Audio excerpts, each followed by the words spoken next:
Hello there. So today I thought I'd share you a lick that I do almost daily to practice on my speed and accuracy while playing.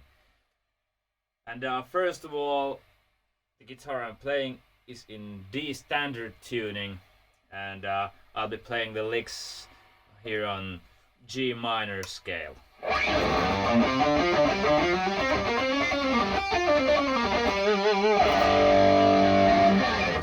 Alright, so to the point. You probably already know this lick. It's one of the most famous licks to increase your speed. But I'm gonna show you a couple of variations that I like to do while practicing jamming around. So here's the one that you probably already know.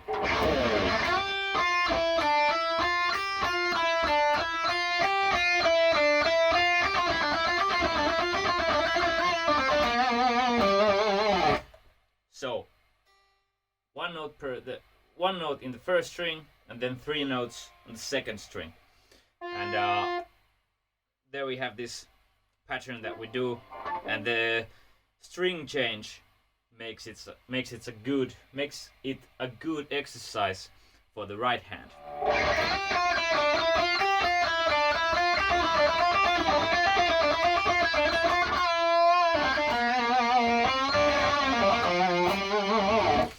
But there's a couple of variations that I like to do, and they're basically exactly the same lick, but you have a different number of notes per string, which makes it a lot different for your right hand.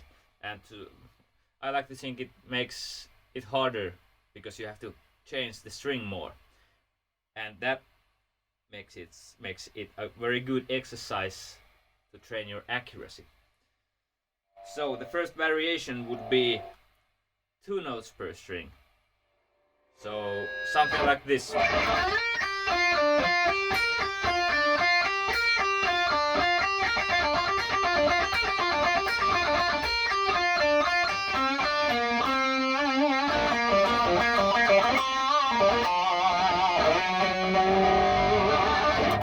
Alright, and that's a really good exercise too. And then the third variation, which I think is the most difficult one, because it has a third string introduced to the lick. So it will be like, on the first string there's 1 note, then there's on the second string 2 notes, and on the third string 1 note. So one more what the fuck? String change. Yeah, that's the word. So here it is.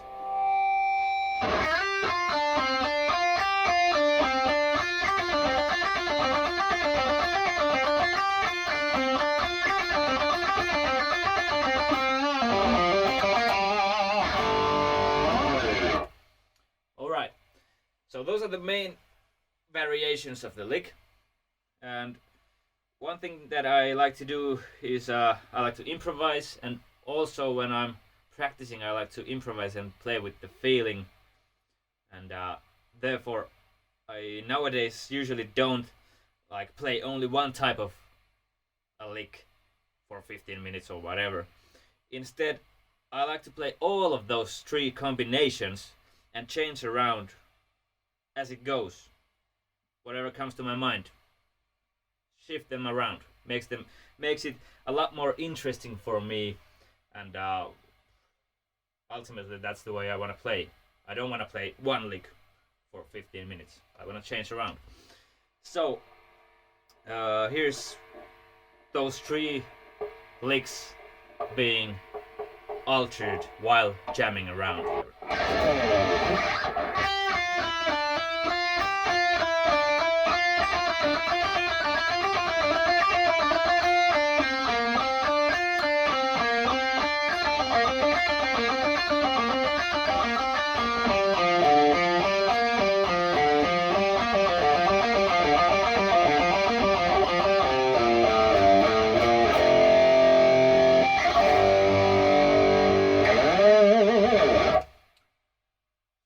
point, it was a lot more for my brain to apply all those three here, and it sounds way better than just doing the same.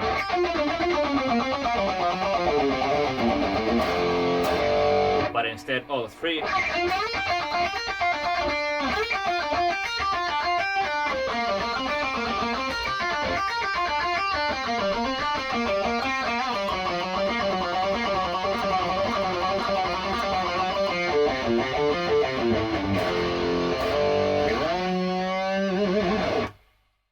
Alright, yeah.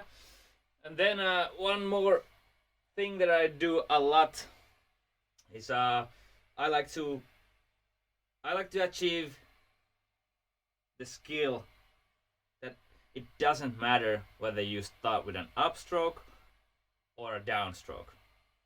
So I used to practice this by playing a lick, always starting with an upstroke and sometimes always starting with a downstroke. But nowadays for this lick there's also a way that I prefer to do, because once again I don't like to lock myself in doing always starting with the upstroke, whatever. I like to be free to play whatever.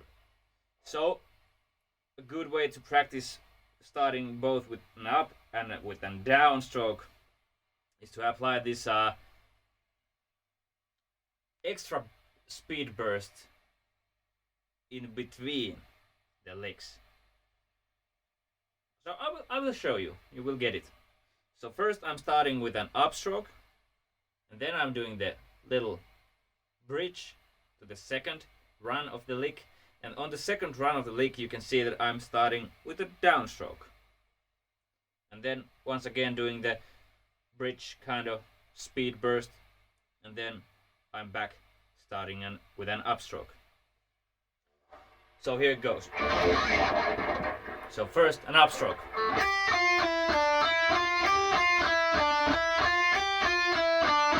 The bridge. There was the downstroke. Bridge. Up.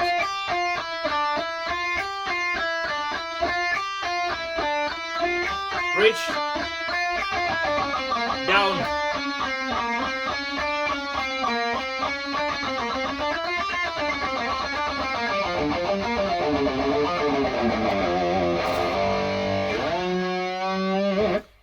So I hope you got the point, and you could also see that I applied on the end a different variation of the lick.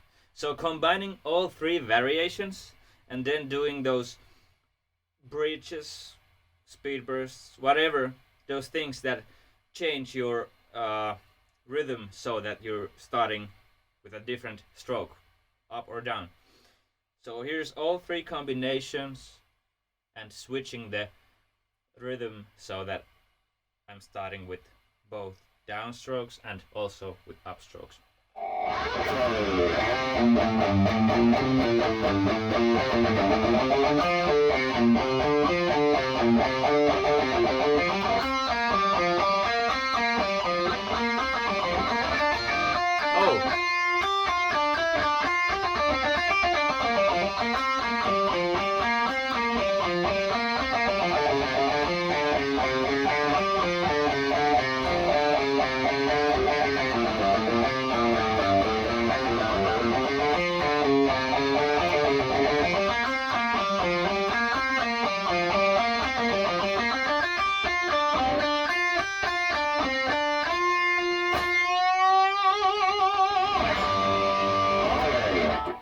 I hope you got it. Ask in the comments if you didn't. Alright, so when you alter the picking direction, remember that it gets you off from the beat, and that's just something you should remember and to get, yeah.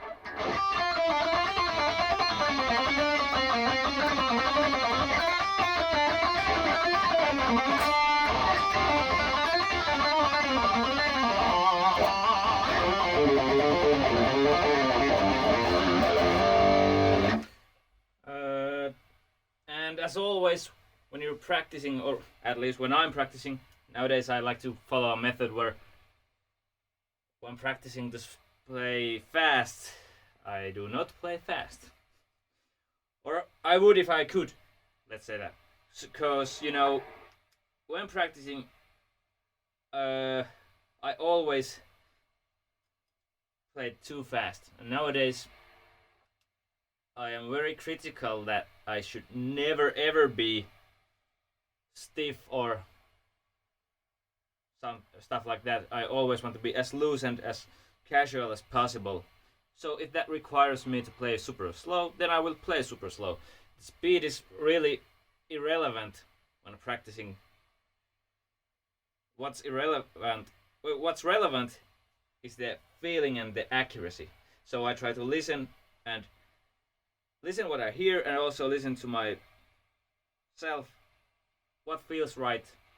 If it feels and sounds right, then it's good way to go.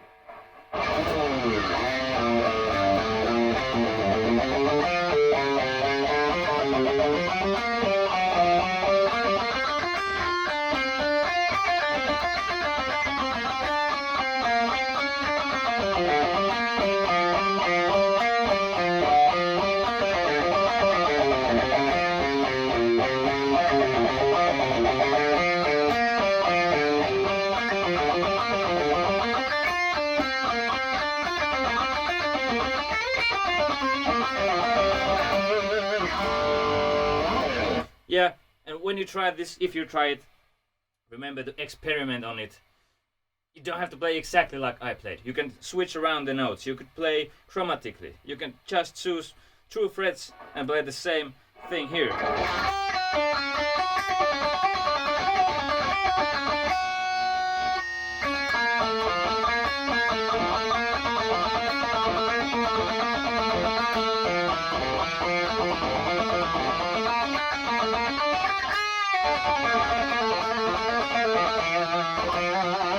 Whatever, man. Don't be chained. Do whatever pleases you. What sounds and what feels right. And sometimes try stuff that you don't like. Just for the fun.